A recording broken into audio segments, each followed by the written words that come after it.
Hello, welcome back to the session. आज के session में हम लोग देखेंगे digestion, absorption and carbohydrates and related disorders. ठीक है कि कार्बोहाइड्रेट कैसे अब्जॉर्ब होता है, कैसे डाइजेस्ट होता है और उससे रिलेटेड क्या क्या डिसऑर्डर्स होते हैं। सो याद रखना कि कार्बोहाइड्रेट का digestion starts from the mouth itself. ठीक है, जैसे हम खाते हैं खाना तो वैसे ही कार्बोहाइड्रेट्स का अब्जॉर्प्शन शुरू हो जाता है। बट द फूड जो हम खाते हैं वो उस फॉर्म में हमारी बॉडी सेल्स नहीं अब ले पाती है। ठीक है, तो उसको ब्रेक डाउन वो फर्दर पार्ट्स में होते रहता है। ठीक है, तो हम देखेंगे अभी उसकी डेफिनेशन। तो process of breaking down these complex molecules into simples is known as digestion. ठीक है, जो ये कॉम्प्लेक्स मॉलिक्यूल है लाइक प्रोटीन, फैट्स, कार्बोहाइड्रेट जो रहता है ये बहुत ज़्यादा कॉम्प्लेक्स रहती है आपकी सेल्स के लिए, बिकॉज सेल्स बहुत माइन्यूट रहते हैं। तो ये सिंपल फॉर्म में डिवाइड होते हैं, ब्रेक डाउन होते हैं एंड देन उसके बाद उनका डिवाइडेड फॉर्म जो होता है, सिंपलेस्ट फॉर्म, वो ऑब्जॉर्ब होता है आपकी बॉडी के थ्रू। ठीक है, तो टाइप्स ऑफ डाइजेशन क्या है? Mechanical digestion and chemical digestion. ठीक है, मैकेनिकल डाइजेशन मतलब जो आपका चुविंग सिस्टम रहता है। ठीक है, उसके बाद जो आपका ईसोफेगस के थ्रू आपके स्टमक में आता है, that is mechanical. Through mechanics के थ्रू वो काइनेटिक फोर्स एंड आपका ग्रेविटेशन, ये सारी चीज़ों के थ्रू वो नीचे जाता है। अभी केमिकल डाइजेशन क्या होता है कि उसमें केमिकल्स इन्वॉल्व हो जाते हैं, आपके एंजाइम, ये सारी चीज़ें इन्वॉल्व होती है, आपके गैस्ट्रिक जूसेस। ठीक है, HCl वगैरह ये हेल्प करते, that is known as chemical digestion. Now we'll see to carbohydrates. तो कार्बोहाइड्रेट्स गैलेक्टोज बनता है, ग्लूकोज बनता है, फ्रक्टोज बनता है। ठीक है, तो जो गैलेक्टोज है वो आपका जो भी डेयरी प्रोडक्ट्स है उससे मिलता है। ग्लूकोज आपका जो कार्बोहाइड्रेट के कॉम्प्लेक्स प्रोडक्ट्स रहते हैं, लाइक एग्जांपल आपका ब्रेड हो गया, चपाती हो गया, ये सारी चीज़ों से मिलता है। ठीक है, उसके बाद आपका जो ग्लू फ्रक्टोस है, फ्रक्टोस आपको फ्रूट से मिलता है। ठीक है, तो ये है उसका। Now fatty acids of glycerol में डिवाइड होता है एंड प्रोटीन्स आपका क्या डिवाइड बनता है आखिरी में, and product is your amino acids.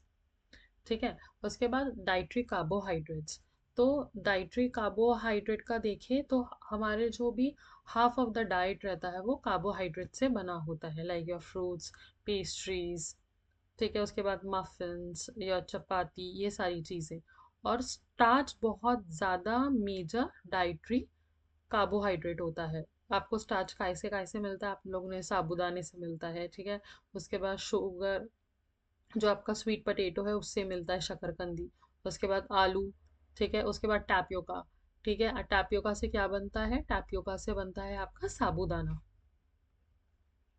Next, digestion of carbohydrates. तो जैसे कि मैंने बताया था स्टार्ट ऑफ द सेशन में कि कार्बोहाइड्रेट का डाइजेशन कहाँ से शुरू होता है? From your mouth itself. उसके बाद वो स्टमक में कंटिन्यू होता है एंड देन ऑलमोस्ट जो भी मेन पार्ट है वो आपका स्मॉल इंटेस्टाइन में होता है। ठीक है, now digestion of carbohydrate in mouth. ठीक है, तो सलाइवरी जो अल्फा रहते हैं 1:4 glycosidic linkage to produce maltose बनाते हैं वो। ठीक है, उसके बाद however the role of the salivary amylase is limited by the short duration of the stay of the food in the mouth। इनका ये जो salivary amylase का जो ड्यूरेशन रहता है वो शॉर्ट लिमिटेड रहता है, बिकॉज टिल द टाइम अगर आप चबा रहे हो आपके माउथ में तब वो एक्ट करता है। एक बार आपने उसको swallow कर दिया एम्प्टी माउथ, वो वर्क नहीं करता है salivary amylase। Okay, then digestion of carbohydrates in stomach. Now we will see कि डाइजेशन कैसे होता है कार्बोहाइड्रेट्स का। ठीक है, तो जो ऑप्टिमम पीएच रहता है सलाइवरी अमाइलेज का वो 6 to 7 रहता है। ठीक है, और उसका एक्शन कंप्लीटली बंद हो जाता है जब पीएच 4 के नीचे अगर चले ड्रॉप हो जाता है तो वो बंद हो जाता है। ठीक है, इसलिए आपका जो ये सलाइवरी अमाइलेज रहता है वो अल्कलाइन रहता है। ठीक है, उसके बाद जो आपका HCl, इसलिए वो एस जब 4 के नीचे जाता है तो वो हाईली एसिडिक हो जाता है तो वो स्टॉप कर देता है। जो HCl हमारी बॉडी में गैस्ट्रिक जूसेस में रहता है वो हाइड्रोलाइज करता है कुछ कुछ सुक्रोज को भी। ठीक है, उसके कारण क्या होता है? बॉडी सीरम अमाइलेज इंक्रीज हो जाता है। ठीक है, नाउ हम देखेंगे कार्बोहाइड्रेट स्मॉल इंटेस्टाइन में कैसे डाइजेस्ट होता है। ठीक है, तो जो पैनक्रियाटिक अल्फा अमाइलेज रहते हैं वो हाइड्रोलाइज होते हैं। ठीक है, और वो जो और जितना भी स्टार्च रहता है 15 to 30 मिनट्स में वो चाइम चाइम का मतलब क्या है, हम कोई निवाला जब हम खाते हैं तो उसको चबाने के बाद वो जो सॉफ्ट गोई विद द सलाइवा के साथ जो मिक्स हो जाता है, वो निवाला जो हम चबा लेते हो, जो हमारे माउथ से चबाने के बाद ईसोफेगस तक के जाता है, उसको चाइम बोला जाता है। ठीक है, और फिर वो डियोडम तक के जाता है। ठीक है। Next, digestion of carbohydrate in small intestine. तो कैसे होता है स्मॉल इंटेस्टाइन में कार्बोहाइड्रेट का डाइजेशन? तो जो आपका स्टार्च होता है अमाइलेज, ठीक है, वो पैनक्रियाटिक अमाइलेज के साथ ब्रेक डाउन होता है और वो मैल्टोज तक के बनता है। आप डायग्राम में देख सकते हो कि वो जो एक सीरीज ऑफ चेन थी वो डिवाइड हो गई। ठीक है, उसके बाद वो शॉर्टर पॉलीसैकेराइड्स बनाती है। ठीक है, जो एक सैकराइड रहता है वो मोनोसैकराइड रहती है, लेकिन ये छोटी छोटी छोटी छोटी दो तीन चार पांच ऐसे पॉलीसैकेराइड्स बनाती है। ठीक है, क्लस्टर्स बनाती है एक लाइन में सीरीज में, उसको पॉलीसैकेराइड्स बोलते हैं। ठीक है। अब्जॉर्प्शन कैसे होता है? जो आपका इंटेस्टाइनल, आप देख सकते हो डायग्राम में, इंटेस्टाइनल एपिथेलियल सेल्स जो रहते हैं, फॉर एग्जांपल जैसे हमने बोला था कि कार्बोहाइड्रेट्स 3 पार्ट में डिवाइड होते हैं, आपका गलैक्टोज, ग्लूकोज एंड फ्रक्टोज। ठीक है, तो फ्रक्टोज को SGLT जो एंजाइम रहती है उसकी ज़रूरत नहीं पड़ती है, क्योंकि वो नेचुरल शुगर है। ठीक है, ग्लूकोज और गलैक्टोज को ज़्यादा उसको ब्रेक डाउन करने की ज़रूरत पड़ती है, तो थ्रू योर सेल वॉल्स वो अंदर जाते हैं आपके सेल्स के। ठीक है, उसके बाद जो भी आपके आजू बाजू जो भी प्लाज्मा रहता है, ठीक है, वो जो इंट्रा ऑनकोटिक प्रेशर रहता है उसके साथ वो हेल्प करता है। ठीक है, and then galactose, fructose and glucose, फिर GLUT, GLUT5, वो उसके थ्रू बाहर आता है। ठीक है, तो फ्रक्टोस डुअल इस पे काम करता है, क्योंकि इसका ब्रेकडाउन मतलब नेचुरल फॉर्म में भी होता है, एंड जो आप लोगों का जो सब डिविजन्स रहती है आपका गलैक्टोज फ्रक्टोज, उसके साथ मिलके भी वो काम करता है। ओके, देन जो डेक्स्ट्रीन अल्फा लिमिटेटिंग डेक्स्ट्रैन रहता है वो डिफरेंशिएट करता है ग्लूकोज को। ठीक है, तो अभी हम देखेंगे कि क्या कैसे कैसे डिफरेंशिएट करता है। तो डेक्स्ट्रीन जो है वो डेक्सट्रोज ग्लूकोज को अल्फा डी ग्लूकोपाइरोनेज बनाता है। ठीक है, उसके बाद जो डेक्स्ट्रॉन रहता है वो पॉलीमर ये होता है, एंड वो वॉल्यूम एक्सपैंड करता है। ठीक है, आपके जो भी सेल्स का है उसका वॉल्यूम एक्सपैंड करता है। ठीक है, उसके बाद हम देखेंगे कि क्या क्या ब्रेक डाउन होता है। तो जो आपका मैल्टोस है वो मैल्टोस ग्लूकोज बनता है।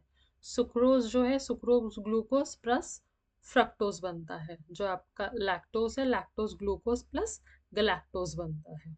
ओके, ठीक है, इसके बाद सोडियम ग्लूकोज जो ट्रांसपोर्टर्स रहते हैं, ठीक है, हमारे स्मॉल इंटेस्टाइन की एपिथेलियल सेल में, वो सेकेंडरी एक्टिव ट्रांसपोर्ट शुरू कर देते हैं। इतना आप लोगों को समझ में है यहाँ तक के? Now we'll move on to next, that is factors affecting glucose absorption. ठीक है, क्या क्या ग्लूकोज अब्जॉर्प्शन में अफेक्ट करता है हमारी बॉडी में? Then presence of sodium, sodium कितना है उसके हिसाब से भी ये रहता है कि ग्लूकोज कैसे अब्जॉर्ब हो रहा है। देन म्यूकोजल इंटीग्रिटी, ठीक है, अगर म्यूकोजल लेयर अच्छे से सॉफ्ट और कंटिन्यूस है, ठीक है, अच्छी है, तो उसका अब्जॉर्प्शन अच्छा होगा। लाइक आप लोगों का एल्सर्स वगैरह के टाइम पे अगर इरोडेड है वो, ठीक है, तो थोड़ा सा अब्जॉर्प्शन में डिफिकल्टी होती है। ड्यूरेशन ऑफ स्टे डिपेंड भी करता है। लाइक एग्जांपल, किसी को डायरिया है, ठीक है, तो वो तो कंटिन्यूअस बाउल ओपन रहेगा उसका। ठीक है, तो उतना अच्छा अब्जॉर्प्शन नहीं हो पाएगा, ग्लूकोज का अब्जॉर्प्शन नहीं हो पाएगा, इसलिए मल्टीपल डायरिया एपिसोड्स के बाद क्या होता है, पेशेंट को चक्कर आने लगता है, क्योंकि जो भी आपका ग्लूकोज है वो अब्जॉर्ब नहीं हो पा रहा है। And next is your hormones, hormones भी हेल्प करते हैं। इसलिए ड्यूरिंग योर मेंस्ट्रुअल साइकिल वगैरह के टाइम पे चक्कर वगैरह आना, थोड़े मूड स्विंग्स होना, चॉकलेट और मीठा खाने की क्रेविंग्स होना, ये सारी चीज़ें, क्योंकि हार्मोन भी मायने रखता है कि ग्लूकोज का अब्जॉर्प्शन कैसे हो रहा है। ठीक है, now we will see fate of glucose की, ग्लूकोज का क्या क्या उसको वर्क रहता है ड्यूरिंग द लाइफ स्पैन। ठीक है, तो फर्स्ट इज एनर्जी प्रोडक्शन। ठीक है, आप लोगों ने देखा होगा कि बहुत बार अगर हम ये क्या बोलते हैं, किसी को चक्कर वगैरह आ जाता है तो हम शक्कर का पानी देते हैं, क्यों? क्योंकि ग्लूकोज इंस्टेंट एनर्जी देता है। ठीक है, देन ग्लाइकोजन का स्टोरेज एज अ वर्क करता है वो। ठीक है, एंड फैट कन्वर्शन में भी हेल्प करता है। ठीक है। Now we will see move on कि डिसऑर्डर्स क्या क्या होते हैं। ठीक है, यहाँ तक के आप लोगों का डाइजेशन और अब्जॉर्प्शन था। नाउ वी विल सी कि डिसऑर्डर्स क्या क्या होते हैं। ठीक है, तो डिसऑर्डर ऑफ कार्बोहाइड्रेट डाइजेशन और अब्जॉर्प्शन मोस्ट प्रॉब्ली जो रहता है वो लैक्टोज इंटॉलरेंस रहता है। ठीक है, तो लैक्टोज इंटॉलरेंस हम बोल सकते हैं ब्रीफली दो पार्ट में डिवाइडेड होते हैं। लाइक एग्जांपल, लैक्टोज इंटॉलरेंस तब होता है जब आप लोगों का जीआई ट्रैक हेल्दी नहीं है। ठीक है, पैथोलॉजिकल या फिजियोलॉजिकल कुछ इम्पेरिटी है, तो उसके कारण क्या होता है कि जो भी डेयरी प्रोडक्ट्स है या तो आप अच्छे से डाइजेस्ट नहीं कर पाओगे, या तो फिर उसको लेने के बाद आप लोगों को या तो लूज मोशन या वॉमिटिंग होगा। This is one factor. Second, ऐसे भी लोग रहते हैं जिनको दूध की चीज़ें पसंद नहीं आती। कुछ कुछ रहता है कि उबलते हुए दूध की स्मेल नहीं पसंद, दही नहीं पसंद, पनीर नहीं पसंद। ठीक है, तो वो भी, उनको भी बोला जाता है लैक्टोज इंटॉलरेंस। ठीक है, so there are broadly two types हम बोल सकते हैं। एक जो पैथोलॉजिकल फिजियोलॉजिकली होता है, एंड दूसरा certain time just because of the willingness and well being of the patient, कुछ कुछ लोगों को पसंद नहीं आता, तो उनका भी हम बोलते हैं कि लैक्टोज इंटॉलरेंस है पेशेंट्स को।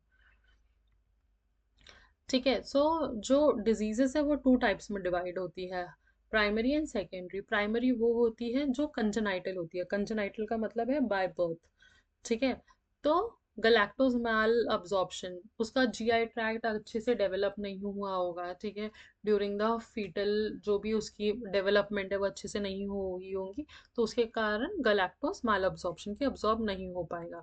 ठीक है, तो अगर ऐसे बेबीज को आप फीड देते तो वो वॉमिट कर लेगा या लूज मोशंस कंटिन्यूस रहेंगे। ठीक है, then familial lactose intolerance. Familial lactose intolerance का मतलब है कि फैमिली में ही जनरेशन, जैसे हमने बोला है कि हेरिडेटरी होता है। ठीक है, कंजेनाइटल का एक फैक्टर भी होता है कि हेरिडेटरी, लाइक उनकी फैमिली लाइनेज में ही होगा कि उनको दूध से एलर्जी रहेगी या डेयरी प्रोडक्ट्स से एलर्जी रहेगी, या वो डाइजेस्ट नहीं कर पाती हो। ठीक है, and then sucrase isomaltase deficiency, जब अब्जॉर्ब ही नहीं होगा तो डेफिशिएंसी रहेगी सुक्रेस और isomaltase. Okay, now we will see secondary. Secondary का मतलब होता है अक्वायर्ड। ठीक है, like example, gastro intestinal damage होता है कुछ कुछ डिजीजेस में। ठीक है, फॉर एग्जाम्पल आपका सीलियक डिजीज हो गया या इन्फ्लेमेटरी बाउल डिजीज हो गया। ठीक है, सीलियक डिजीज हम देखेंगे। सीलियक डिजीज क्या रहता है, जब भी आप कोई ऐसा फूड प्रोडक्ट खाते हो जिसमें ग्लूटेन होता है, ठीक है, तो आपकी इम्यूनिटी सिस्टम आपको खुद को ही अटैक करती है। उसको लगता है कि वो जो ग्लूटेन है वो बहुत हार्मफुल है। ठीक है, तो इवन दो आप अपने अच्छे रहने के लिए खा रहे होंगे, लेकिन इम्यूनिटी सिस्टम उस पर अटैक तो कॉन्ट्रडिक्टरी उल्टा करता है। ठीक है, तो हम देखेंगे ग्लूटेन के सोर्सेस क्या क्या है। तो आपका वीट हो गया, बार्ले हो गया और राई हो गया। ठीक है, बहुत सारे लोगों को रहता है सीलियाक डिजीज। सीलियाक डिजीज होने के बाद क्या होता है कि अगर ये लोग खाना वगैरह खाते हैं तो एकदम ऐसे पफी हो जाते हैं, बहुत जल्दी वेट गेन वगैरह करते हैं। ठीक है, आपको एग्जाम्पल अगर आपको पता होगा तो, वी हैड वन, लाइक हमारे जो प्रीवियसली ये थे मिस यूनिवर्स हरनाज संधू, उनको सीलियाक डिजीज है। तो वो उन्होंने, आप लोगों ने देखा होगा कि मिस यूनिवर्स बनने के बाद उन्होंने बहुत ज़्यादा वेट गेन कर लिया था, एंड देन फिर उन्होंने डायग्नोस्टिक प्रोसीजर वगैरह किया तो उनको पता चला कि सीलियाक डिजीज है, एंड देन फिर वो डाइटरी मैनेजमेंट पे गए, नाउ शी इज स्लिम। ठीक है, तो वीट बाले राई ऐसे नहीं खाना क्योंकि उसमें ग्लूटेन रहता है सीलियाक डिजीज वालों को। अभी अगर आपका पेशेंट सीलियाक डिजीज से है तो आप क्या बोलोगे कि क्या क्या खाना है, तो you can tell the patient कि वो फ्रेश फ्रूट्स और वेजिटेबल्स खा सकता है, मीट खा सकता है, फिश खा सकता है, डेयरी प्रोडक्ट ले सकता है, एग्स ले सकता है, पटेटोज ले सकता है। ठीक है, उसके बाद राइस ले सकता है, किनुआ ले सकता है। ठीक है, किनुआ तो थोड़ा सा महंगा आता है। ठीक है, एंड मेट्रोपॉलिटन सिटीज़ वाले जो ये कीटो डाइट वगैरह फॉलो करते हैं वो लोग लेते हैं, लेकिन राइस तो आसानी से मिल जाता है एंड वो खा सकता है आपका पेशेंट। ठीक है, next is your inflammatory bowel disease. Inflammatory bowel disease क्या है, ग्रुप ऑफ इन्फ्लेमेटरी कंडीशंस होती है आपके कोलन और स्मॉल इंटेस्टाइन की। फॉर एग्जांपल आपका Crohn's disease and ulcerative colitis बहुत प्रिंसिपल फॉर्म में रहते हैं। ठीक है, अल्सर्स होने के बाद, एंड क्रोन्स डिजीज के कारण क्या होता है, इन्फ्लेमेटरी बाउल डिजीज होता है। ठीक है, temporary inflammation caused by infection that damage the intestinal lining, उसके कारण भी इन्फ्लेमेटरी बाउल डिजीज होता है। लाइक एग्जाम्पल, आपने कुछ स्पाइसी खा लिया, उसके बाद सोडा वगैरह कुछ पी लिया, तो आप लोगों को एसिडिटी वगैरह होती है, ठीक है। कभी कभी कुछ कुछ इन्फेक्शंस रहते हैं, ठीक है, बहुत ज़्यादा बैक्टीरियल इन्फेक्शन, लाइक आपका खाना अच्छे से नहीं कुक हुआ है, या तो फिर अच्छे से आप लोगों ने वॉश नहीं किया होगा, कुछ कुछ लोग कच्चा फ्रूट्स वगैरह कहीं से भी खा लेते हैं, मोस्ट प्रॉब्ली रेनी सीजन के टाइम पे ये सारी चीज़ें होती हैं। देन आपको इन्फ्लेमेटरी बाउल डिजीज होने के चांसेस होते हैं। उस टाइम पे आप लोगों को जो आपका ग्लूकोज है वो मैल अब्जॉर्प्शन होता है, ठीक है, क्योंकि अच्छे से नहीं हो पाएगा अब्जॉर्ब। इतना आप लोगों को समझ में आया? तो आज के सेशन में था इतना। Thank you so much.